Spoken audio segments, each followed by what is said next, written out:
afternoon, everyone. It is Thursday, and we have our second healthy eating module here. And today we're going to be talking about snacks. And I'm just going to wait a few more minutes because we have a lot of people logging on right now, as it is just noon. So like I said, I'd give you about 2 minutes and see how many more people we can get onto the line.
Okay, well, let's get started because I know everybody's got a busy day. So like I said, today is the second of our 4-part series for healthy eating in the winter session. And today, snacks, the whole story.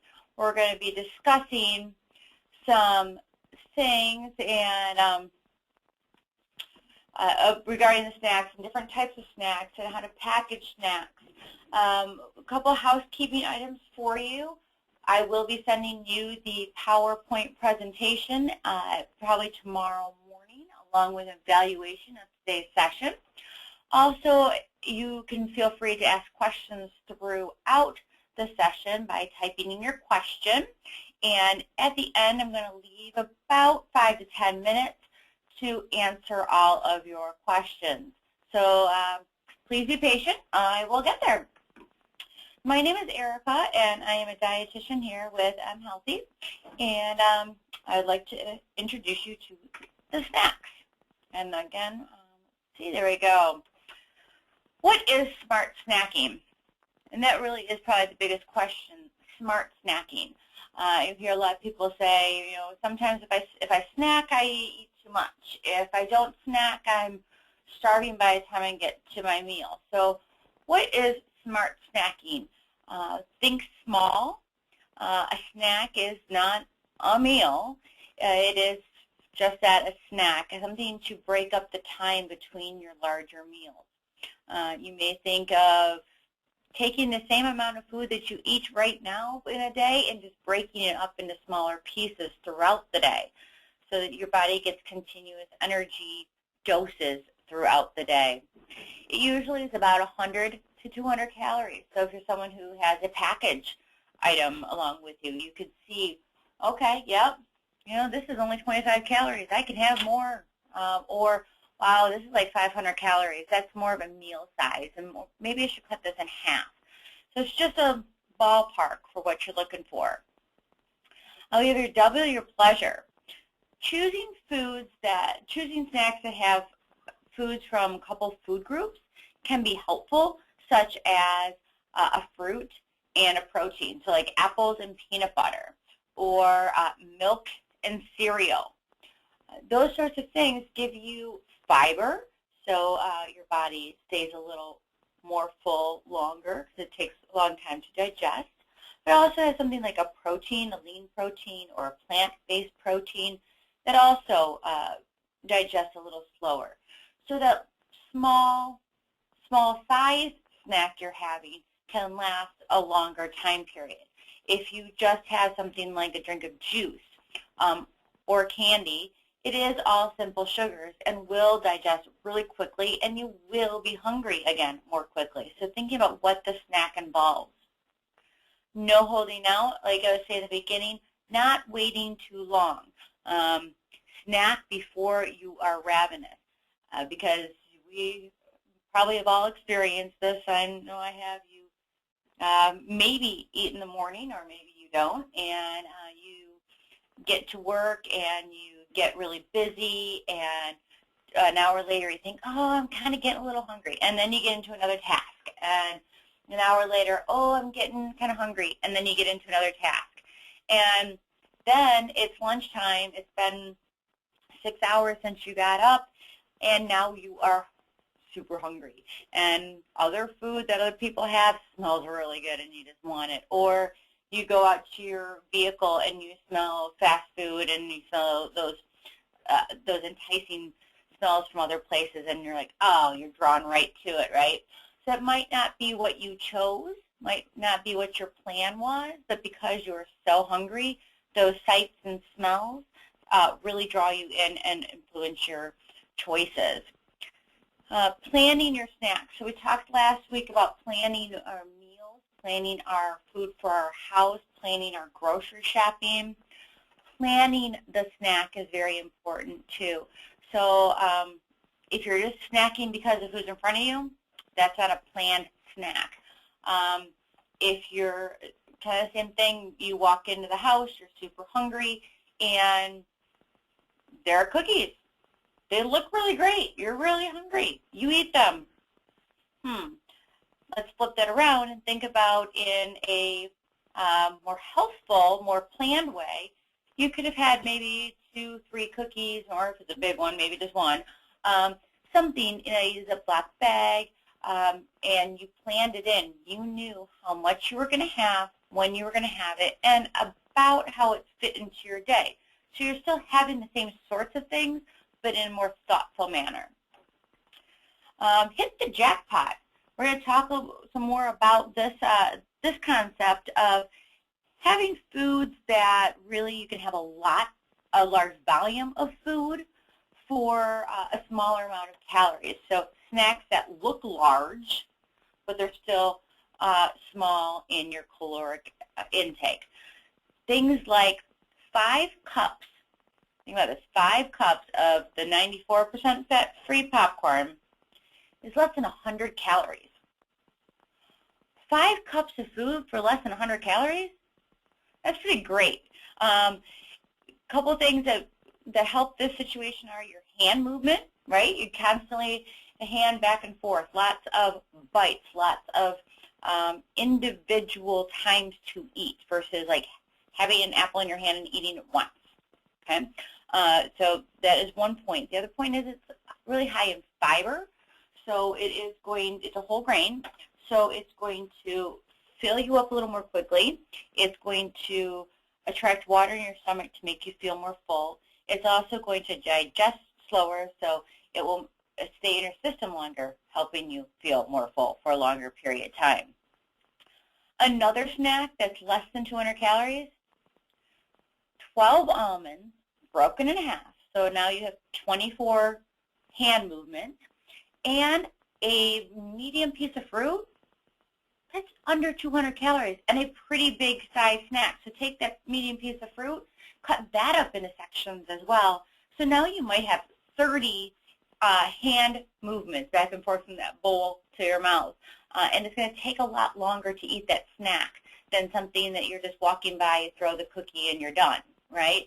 That's a very momentary item versus something that takes a while, that's more thoughtful, that really gets your body thinking, oh, yeah, I'm eating.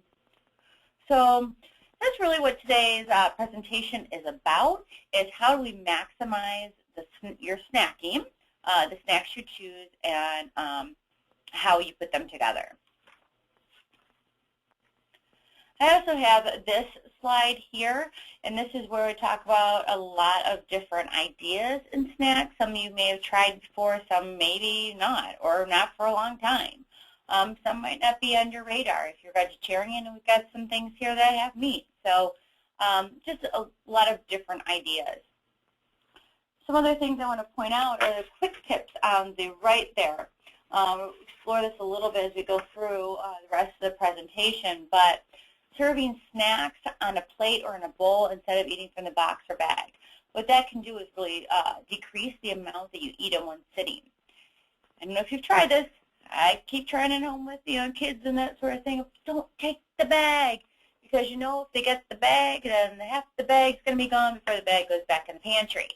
The way to decrease the amount that's eaten in one sitting is to decrease the amount that is at that seating. So think about how you can manipulate your environment. And it's also the same sort of thing with dividing into snack bags, because you have a smaller portion available at that time.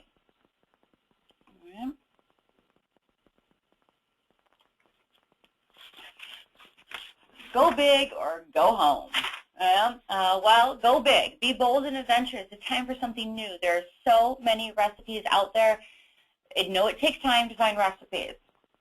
You find something that's one of those 15-minute or less recipes. We're going to give you a few of those today, and try it. It could be something that you can make in really large amounts and then freeze or seal or something so that you could have that for a few weeks worth.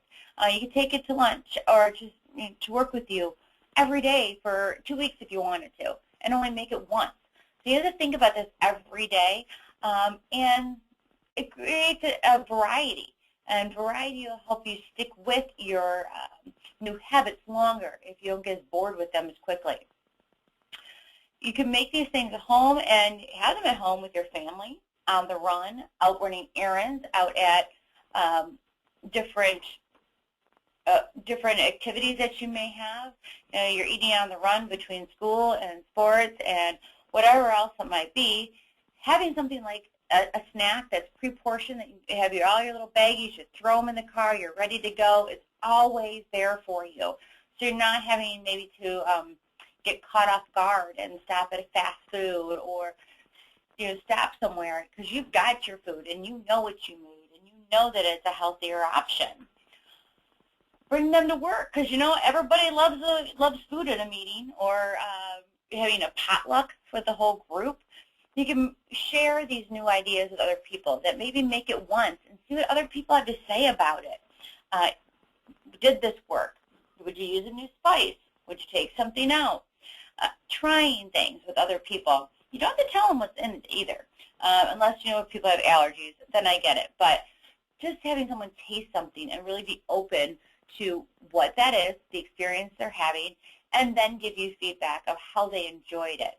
Not scrutinizing the item, but really accepting and looking at it in a nice analytical way instead of a critical way.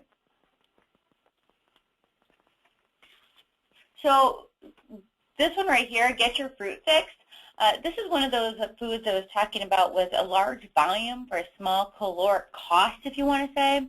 30 grapes is 100 calories. All right, so put in perspective, I was watching How It's Made the other day, and Mike and Ike's are about 9 calories per little bitty Mike and Ike. The grapes are 3 calories a piece. 3. So you can have grapes, which have, especially different seasons, I know there's different ways, but they have a really, really potent taste. And you can really great caloric bang if you want. Having them frozen, a lot of people love them frozen. This mentions putting them on a wooden skewer, but you can also just lay them out on a cookie sheet or a pie tin or a pizza pan, throw them in the freezer, and then also you can just then put them into a Ziploc container or something. What happens when they freeze is that that flavor is even more concentrated. It's crystallized inside. It really just, it's a great snack. It's even more fantastic in the summer months to have something really cold in place of something like an ice cream. It's a really good alternative. One of the other things you might want to try, and this is a little strange, but some people like frozen vegetables, like frozen peas or frozen corn. They tend to get a little more sweet when they're frozen. Yeah, you can try it. You can try it yourself, or you can also try and just buy like one of those frozen veggie mixes from the grocery store and have a few of those to snack on to see if it even appeals to you.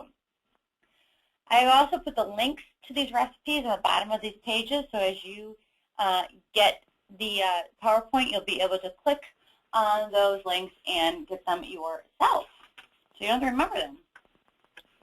Because this one, I put this recipe on here because it really just sounded interesting. I haven't tried this one per se myself, so I was like, wow, this sounds really great. Some people buy dried, like the soy nuts, or they will buy like a wasabi pea. This could be another option or alternative to something like that. You got your chickpeas, which are high in fiber, and they're plant protein. And if you get something with, like it says here, no salt added, and it is really naturally low in fat, you've got those components right there. Now you've got olive oil in there, really heart-healthy fat, ground cumin, salt, maybe there's little salt. That's something that you can determine yourself. You know, how much can you take, if you can take some at all. You could also put things like pepper and garlic powder. You could spice it up in that way and have no salt at all. But think about this. This is what the recipe says. It says down here, you can look it up. You toss all these things together. You throw it in the oven for about 20 minutes, and it creates this crunchy, nutty snack that's satisfying. It's portable. You can take it in those little plastic baggies with you wherever you go. You can put it in your pocket. You can have a couple at a time. People say, you know, I've heard some clinicians say, I don't have time to stop and snack. If you have like a little baggie of something in your pocket or where you sit down to do notes, you can take that out and you can do a couple things at one time. I know it's not the best way, but sometimes the best isn't always possible. You're looking at what is the best I can do right now. This is a very, very healthful snack and on-the-go snack. Might as well try it out. Doesn't hurt. How about this? It's a little bit of a twist on an old favorite, the Chex Mix. I know when I read through this, I thought, yeah, this is what my mom used to make. But let's try and health it up a little bit, if you want to say. So here we go. We got some grains. You can use things like multi-grain pita. You can use wheat Chex, right? You can use the whole grain pretzels. So you're getting this whole grain component in there with fiber. Using some almonds or some other type of nut that you might like. It creates a plant-based protein. There's fat in here. We're getting a little bit of what will make it stick to the components. They have unsalted butter, taking away some of that extra salt that really don't need, because you're going to get it in a lot of the flavorings. And then fruit. Throw some raisins in there. Wow, that's going to make it really interesting to me, because that is one thing that the Chex Mix, my usual Chex Mix that I've had, is missing, is like that little sweet component, right? So throw in a little bit of raisins, especially golden raisins. They're really nice, actually, like, to me, comfortable taste. It's just kind of mellow. We put the recipe here as well. It really is fairly simple. You throw these things in a pan and you bake them up at the oven temperature at about 200 on a baking sheet, and let it all go and get those flavors just mixing all together. Now, it's also something, to me, the traditional Chex Mix, the longer you have it around, the more marinated it kind of becomes in those flavors. So, yeah, think about that. How can you make this your own? These are just suggestions. And what we're trying to get you to think about is, what is the basics and how can I grow from this? Okay. All right, let's go to the next slide here. How about popcorn? I think I'm actually going to try this one tonight. This sounded absolutely fantastic. A new twist on an old favorite, barbecue popcorn? Really? Well, I have heard a lot of things about a lot of gourmet popcorns, and you can do a lot of things here. So let's talk about popcorn. Popcorn is low in calories. Popcorn is high in fiber. It's considered a whole grain. So if you're trying to get more whole grains in your diet, this can be a way to go, but do watch the butter. This could be a very high calorie item too if if you're adding lots of butter onto your popcorn, especially like, for instance, you can think about like a movie theater, right? This particular one has a barbecue sauce, and the barbecue sauce really is your own. Their recipe is, listen to this, molasses, your regular barbecue sauce, ketchup, paprika, and garlic. So it's taking that basic everyday barbecue sauce and just, again, making it your own. And then what they do is they take this barbecue sauce, they drizzle it over the popcorn, bake it up about 20 minutes, and it's just different. People just get bored. I know I'm just getting bored of the popcorn that I have at home. And do I want popcorn again? No, I really don't want popcorn. So then I do something else, and it might not be as healthy, but at least it's different. So why don't you try and put healthy and different together? I think that's the point that we're trying to put forth today is do something different, but different doesn't have to mean as or more unhealthy. Okay. So again, for those people that weren't on the line when I began, we will definitely be emailing all of this whole PowerPoint presentation out to you, which have the links to these recipes at the bottom. And within those sites, you have a lot of recipe finding type vehicles to find even more ideas. I said I would stop with about 5 to 10 minutes to go. I have about, looks like, I'm just going to double check before I say it, about 8 minutes. So I want to hit one more point. We talked a little bit about these as we've gone through. Space limited, serving your snacks and your meals for that matter in smaller quantities, using a little, not even the sandwich bags, using the snack baggies, using smaller plates. Looking this up in the research that our plates have increased by about 2 inches since the 1940s. That's 2 inches more of food that we can put on them. Again, research shows that people like a full plate. You like to think, yeah, I can eat all the food on my plate. It makes you feel good. It makes you feel not deprived. But when those plates are bigger, you're getting more food in unknowingly. So you take those plates down. Maybe use your smaller plates or invest in another set of smaller plates.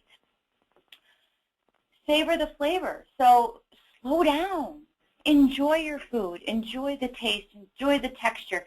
Think about what is that food giving you? Why are you eating it right now? What is in this food? Actually try and pull it apart. See what flavor's in there. Make a game out of it. But focus. When you focus on the food, it does slow you down as well. Have you ever had those days you get to the end of the day and you're like, I don't even know what I ate today? Well, maybe because you're going so fast. And that's also, if you are going that fast and you have to go that fast, that's where the planning again comes in. I've planned this snack at this time and this amount so that you don't have to think about it constantly. You're on the go. I can't think about my snack, but I have to have it. What can I grab? And you got it planned out, you've got it with you, and you're all set. Mind games, keep the food out of sight. If there's a very tempting food for you that you know once that food gets in the house, let's say Doritos, you know Doritos get in the house that you are going to want those things no matter what. You can hear them calling you from the other end of the house. Then don't have them there. Have them on an occasion, have them out, buy them less often. But the more tempting food is around you, the more likely you are to succumb to it. So we've given you a lot of tips. We've led you in the direction of quite a few recipes. So you are ready, set, and you are ready to go. I'm going to go on to the next slide. Just let you know what's coming out in the next few weeks. We've got next week is hot veggies. And then the February 28th is grains versus gluten. So we've got a lot of questions lately around those kind of products. Why gluten-free and what kind of grains to look for. So I hope to have you tune in next week as well and the week after. I'm going to open this question pane and answer some questions here before we leave. One thing I want to let you know is if I do not get to your question, I can go back through these and I can email you your answers. So please don't think that you're out. Okay. So how much is a serving for the chickpeas recipe? Great one, and I actually wrote this down. I just didn't mention it. It is a ½ cup. So that's it's quite a bit, and it's crunchy, and you can fit quite a few of those dried chickpeas into a ½ cup. Someone asked about the recipes, and you will be getting those. Do golden raisins taste different than red, quote, black raisins? I think they're more expensive. They can be slightly more expensive. They're not